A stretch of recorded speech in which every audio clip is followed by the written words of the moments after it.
mano, beleza? Tudo bem com vocês? Mais uma videoaula, mais uma aula de geografia à distância. Antes de a gente começar, eu tenho uns recados para dar para vocês, que eles são bem importantes, tá bom? O primeiro recado é: vocês não estão assistindo os vídeos completos, tá? Vocês não estão, eu sei disso, o YouTube me mostra isso. Então, durante o vídeo vai ter uma pequena tarefa para vocês fazerem. E só vai conseguir fazer essa tarefa quem assistir o vídeo. Então, se você não assistiu o vídeo completo, você não vai conseguir fazer, então sua nota não é completa, porque você não participou completamente da aula. Beleza? Esse é o primeiro recado. O segundo recado, eu gostaria muito que vocês dessem um gostei ou não gostei aqui embaixo, para eu saber se as aulas estão legais, se não estão, o que a gente dá para melhorar. Se quiser comentar aqui, só dá para fazer assim e tal, vai ficar bem legal para mim. Afinal, a gente vai ficar aí até, no mínimo, o dia 31 de maio, segundo o decreto aí do governo do estado de Santa Catarina, com as aulas à distância. Então, quanto mais legais forem as aulas, mais legal para mim, mais legal para vocês, mais vocês aprendem, mais eu consigo ensinar, melhor vai ser na nossa volta às aulas, beleza? O último recado é: peguem o livro, deem pausa no vídeo, peguem o livro e voltem, porque vocês vão precisar. Pegou o livro? Página 44. Na página 44, a primeira coisa que vocês vão ver é um mapa igualzinho esse aqui, certo? Esse mapa aqui, ele é um mapa que representa a economia brasileira no século XVI, ou seja, em 1500. Nota que o Brasil basicamente há três coisas: pau-brasil, cana-de-açúcar e pecuária. Boi, cabra, ovelha, é uma coisa de galinha, outros cultivos. Mas o Brasil era muito focado na extração do pau-brasil, na criação de gado, vocês vão entender por que cada um desses, e na produção de cana-de-açúcar, certo? Acompanhe a leitura comigo na página 44. Vocês vão ver que eu estou olhando aqui, é porque o livro está aqui, tá? Não é porque eu não gosto de vocês não. A expansão da produção açucareira estimulou o movimento de outros cultivos, além de tabaco, milho e mandioca, também passaram a ser cultivados. Por que tabaco, milho e mandioca? Diferentemente da cana-de-açúcar e do pau-brasil, não era para exportar, mas era para as pessoas que moravam aqui consumir aqui. Afinal, as pessoas que moravam aqui e tiravam o pau-brasil da Mata Atlântica ou plantavam cana-de-açúcar, eles precisavam fazer um negocinho que eu acho que é um pouco importante, chamado comer. E para comer precisa de alimento. E esse alimento precisa ser produzido por alguém. Então era isso que acontecia. Além disso, a pecuária foi desenvolvida nos engenhos para fornecer carne aos moradores e animais de tração para movimentar as moedas e transportar carne. Então bois e cavalos, eles eram criados não só, mas não eram criados apenas para carne, apenas para matar, comer, tirar leite. Eles também eram utilizados como força de trabalho mesmo. Os engenhos, vocês devem ter visto centenas de fotos e etc. Os engenhos, eles funcionavam através da força em círculo. Então, ao invés de uma pessoa lá empurrando, fazendo muita força, sem ter um resultado tão bom, eles botavam um boi para puxar, um cavalo para puxar, eles ficavam lá por horas, com muito mais força e com muito mais eficiência, e sem precisar pagar salário, e sem precisar ter um escravo, por exemplo, para isso. O boi já fazia muito mais barato, muito mais. E depois dava para comer o boi quando ele cansasse. O crescimento do rebanho nas fazendas implicava o aumento das áreas de pastagem, ou seja, quanto mais boi, mais pasto. Certo? Fica com isso na cabeça. Quanto mais boi, mais fácil. As terras férteis, porém, eram usadas para o cultivo de cana, pois essa produção era prioridade. Tinha terra fértil. Aqui dá para plantar, legal. Vamos plantar um pasto? Não. Cana-de-açúcar. Tudo que era terra fértil era cana-de-açúcar, porque virava o quê? Dinheiro. Beleza? Ou seja, as terras férteis eram exclusivas para cana-de-açúcar, outras terras nem tão boas eram utilizadas para o pasto, para a criação de boi, principalmente, mais tem cabra, cavalo, mas principalmente boi. Para evitar que a pecuária ocupasse as áreas destinadas ao plantio de cana, o rei de Portugal, lembra? Brasil e Portugal era a mesma coisa, não podemos esquecer disso. Proibiu a criação de gado em uma faixa de 10 léguas da costa. Mais ou menos de 40 a 60 quilômetros, dependendo do lugar. É uma medida meio esquisita. Com isso, a atividade pecuária foi sendo transferida para o interior do território. Ou seja, as nossas terras férteis, elas são muito próximas ao litoral. Ainda são, né? Não mudaram.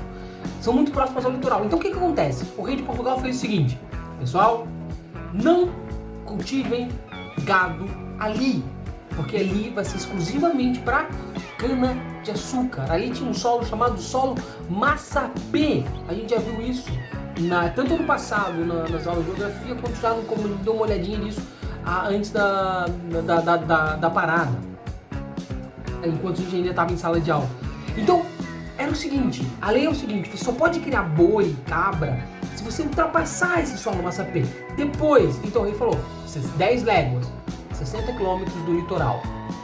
Então, tinha toda essa região, você não podia, era proibido criar gado. Então, o que acontece? Acontece um fenômeno extremamente importante, que isso não tem no livro, mas é uma pergunta da atividade. Se você não viu o vídeo, você não consegue fazer a atividade. Muito importante, por quê?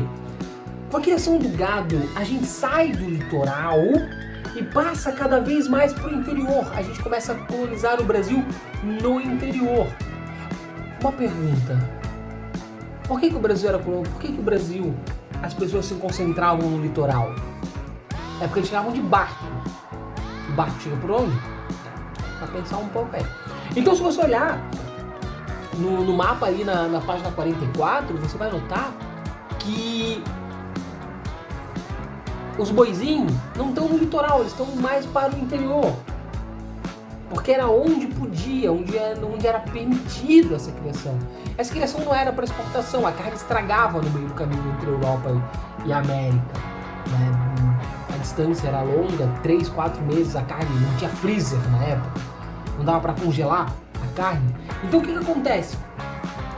Eles acabavam criando para consumo aqui. Como não era algo que era prioritário, é a coisa mais importante do país, eles acabaram indo para o interior ao invés do litoral. O litoral era exclusivo do quê? Da cana-de-açúcar. No século XVII, vira a página 45. No século XVII, ao mesmo tempo que a economia canavieira se desenvolvia, canavieira é de cana, tá? E a pecuária avançava em direção ao interior, a exploração das chamadas drogas do sertão, que não é a mesma coisa da droga que vocês estão pensando, é outra coisa, inclusive tem pesquisa aí na atividade para fazer, ocorria nas terras que hoje compõem a parte da região norte do Brasil. A drogas do sertão é do sertão amazônico, tá? A gente vai estudar isso mais para frente, relaxa. Provocando a expansão do território português para áreas que pertenciam à Espanha. Esse mapa aqui, Tratado de Tordesilhas, não podemos esquecer dele, que é mais aqui assim. Olha onde estão as drogas do sertão, dentro de onde era a Espanha, certo? Então o que acontece? Portugal começa a colonizar a Espanha, a região da América Espanhola, por 2 motivos. Primeiro, lembra? A gente estudou antes da parada, Portugal e Espanha por um tempo foram um país só. União Ibérica? União Ibérica? Lembra? Tem que lembrar. Eu expliquei isso na sala. Os portugueses começaram a dominar essa região. Quais eram as drogas do sertão? Guaraná, cupuaçu, urucum,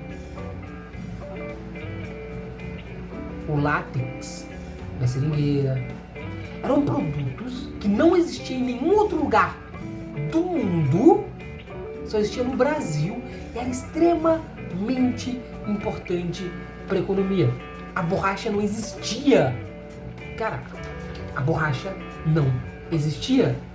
Ela passou a existir quando os portugueses descobriram a seiva da seringueira, que cozinhando ela virava algo elástico e virava borracha. A borracha é uma invenção brasileira, dos indígenas. O urucum, que era uma tinta, que é uma frutinha, que ela vira uma tinta que os índios usam para se pintar de vermelho, que ela substituía a tinta do pau-brasil de uma maneira mais barata e mais eficiente. E o guaraná, uma bebida estimulante, que era muito utilizada até hoje, mas que na época a única bebida estimulante que eles conheciam era o café.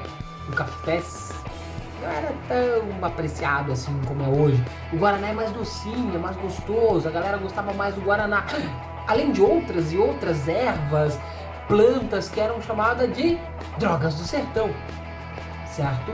Porque drogas, lembra lá, drogaria é igual farmácia, eram alguns remédios que existiam apenas na região amazônica e em nenhum outro lugar do mundo. Daí o nome drogas do sertão, e isso fez o Brasil ser um país tão grande de leste a oeste na região lá. Pode ver, o Brasil é largão, a ilha fina, ele só é largão por causa das drogas do sertão. Então o Brasil tinha, o Brasil, cana-de-açúcar para exportação. Depois o Brasil, ele passa a cultivar outros alimentos e criação de gado para consumo interno, os brasileiros e portugueses que viviam no Brasil. E depois as drogas do sertão passaram a ser uma espécie de terceiro grande produto de exportação do Brasil, principalmente o guaraná, o urucum e o látex da seringueira. Aí, você vai lá na página 46, está escrito lá, interagindo com história. Infelizmente, muito infelizmente, a gente está estudando essa parte aqui numa época que a gente não pode estar junto. Seria muito legal a gente fazer algum trabalho junto com o professor Edu de História no Georgina e com a professora Márcia no José Vieira Corte, porque seria muito legal, porque a gente conhece os bandeirantes, que são caras muito importantes para o Brasil, que por um lado o Brasil só é Brasil por culpa deles, a gente só tem esse tamanho pro oeste principalmente por causa deles, ao mesmo tempo que eles são vilões, eles matavam, escravizavam pessoas durante suas expedições. Vamos dar uma lida no quem são os bandeirantes e o que eles faziam? Página 46. Bandeirantes, nem heróis, nem vilões. No século XVI até meados do século XVIII, ou seja, foram quase 200 anos, foram organizados as entradas e bandeiras. Expedições que partiam das vilas litorâneas em direção ao interior. As entradas eram organizadas pela coroa portuguesa, ou seja, pelo rei e tudo mais. E as bandeiras por particulares, como senhores engenheiros. Ou seja, as entradas elas eram pagas pelo governo de Portugal, pelo rei. Já as bandeiras eram pagas por fazendeiros, principalmente, que nós chamávamos na época de senhores de engenho. Se vocês já estudaram de história, que eu sei. As expedições partiam das vilas de São Paulo e São Vicente, mais próximas ao litoral, rumo às regiões centro-oeste e sul do Brasil, com o objetivo de aprisionar indígenas para trabalhar nas lavouras de cana-de-açúcar. Lembra que eu falei para vocês? Escravidão não era uma questão só de cor de pele, era uma questão de oportunidade. Era uma oportunidade muito grande de escravizar os índios. Além disso, descobrir metais, ouro, prata, até mesmo alguns outros minerais como diamante, como foi encontrado em Minas Gerais, no caso pedras preciosas, reconhecer e mapear o território, capturar escravos fugitivos. Eles eram liderados por moradores da vila de São Paulo, os chamados de bandeirantes. Eles abriam um caminho das vilas principais, principalmente São Paulo e São Vicente, que eram as duas maiores do Brasil já na época, para o interior. Minas Gerais, Goiás, Mato Grosso do Sul, interior do Paraná, interior de Santa Catarina, até mesmo do Rio Grande do Sul. todo esse interiorzão do Brasil foi descoberto, muito parte deles, pelos bandeirantes, certo? Os bandeirantes eram paulistas e mestiços, eles não eram portugueses. Eles eram filhos de mulheres indígenas com portugueses que vieram morar aqui, que manuseavam com habilidade arco e flecha e também armas de fogo. Eles eram pra isso aí. Falavam tupi, aprenderam com a mãe, e tinham bastante contato com os povos indígenas. Basicamente, eles eram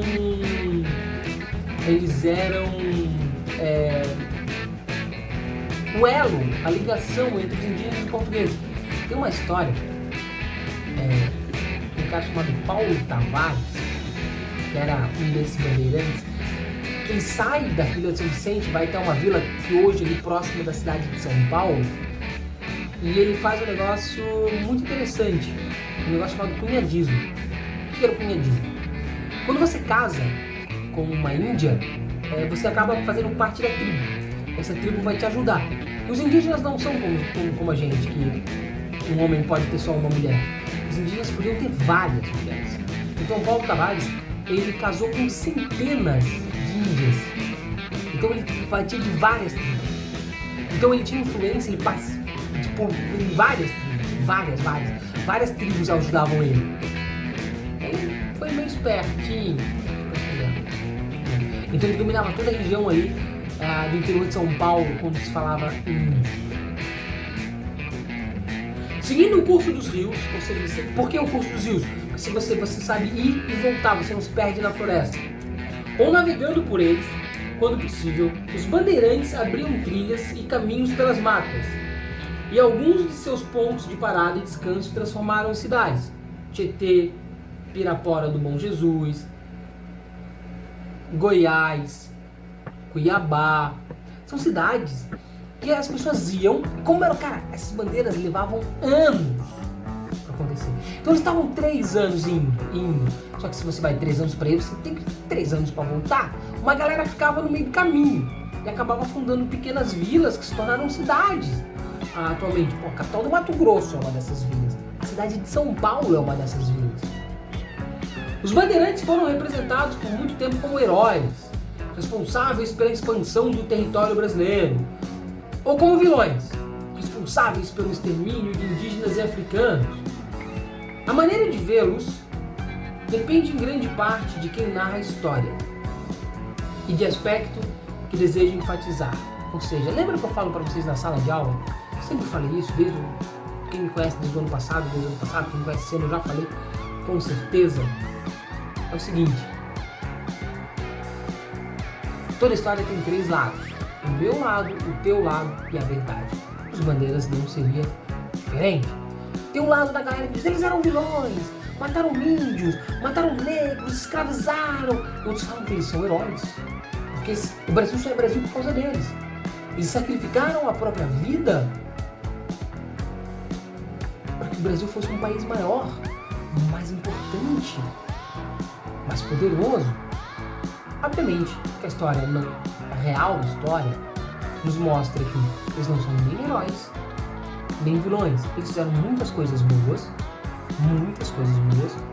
Por exemplo, base dessas coisas boas é a expansão do Brasil, mas também fizeram muitas coisas ruins. Mataram muita gente, índios, negros, escravizaram muita gente. Essa é a história dos bandeirantes, essa é a história de como o Brasil se expandiu por interior. Beleza?